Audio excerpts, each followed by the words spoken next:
Цагийн ажил хийх эмэгтэй байна уу? Цалин өндөр. Ажил хийх оюутан охид байна уу? Ажил хийж байнгын тогтмол орлоготой болж бие дааж амьдрах сонирхолтой охид байвал холбогдоорой. Өндөр цалинтай ажлын байр байна шүү. Цалин 6 сая. Спад ээлжир болон байрлаж ажиллах эмэгтэй байраач ажилд авна. 24 байж болно. Өдөртөө 1-2 цаг ажиллаад цалин нэмэх нь урамшуулал авах боломжтой ажил байна. Эдгээр ажлын зарын цаана юу байдаг вэ? Ажлын зарын дагуу холбогдож байна. Хай өдрийн мэнд цагийн 350к ажил байна. Бонус 100к, 200к. Цаг хүрэхгүй хугацаанд 40-с 50 минутанд л хийх ажил. Яг ямар ажил юм бол өдөртөө 500к хүртэл олон боломжтой. Сайн байвал гоо сайхны хэрэгсэл цөмөг хутасч авч өгч болно. Зураг явуулж байгаа. Тэгэд ингэж хүний хэрэгцээнд тулгуурлаж өрхөддөг. Өмнө нь массаж хийж байгаагүй хүн ажилд орно гэвэл хэр хугацаанд татлаж болох вэ? Өөрөө сайн байвал эхний өдрөө ч цалин авч болно штэ. Манайх тухтай цалингаа цагтаа тавьдаг, урамшуулалч ихтэй шүү. Өнөөдөр ирээд уулзах уу? Би энэ ажлыг цаашдаа хийж чадахгүй нэ. Одоо миний байрлсан, эзэн унсан мөнгө төлөгдөж дууссан биз дээ.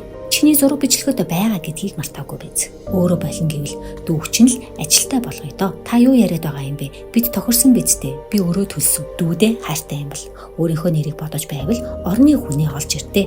Өөр яриа байхгүй. Ажлын зар болгон таныг ажилд оруулахгүй. Үүний ард таныг олзлох гэсэн аюултай хүмүүс ч байж болзошгүй юм. Магадгүй хүний хэрэгцээ эмзэг байдал дээр нь тулгуурлан гэмт хэрэг үйлддэг этгээдүүдж байж болох юм.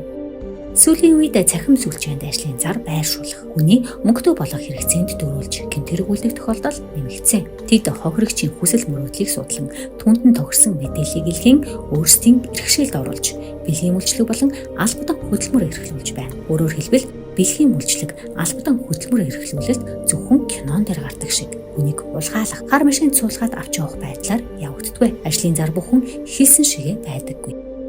Тэд эмзэг байдал хэрэгцээнд тулгуурлаж дараагийн хохирогчоо уулзалдаг.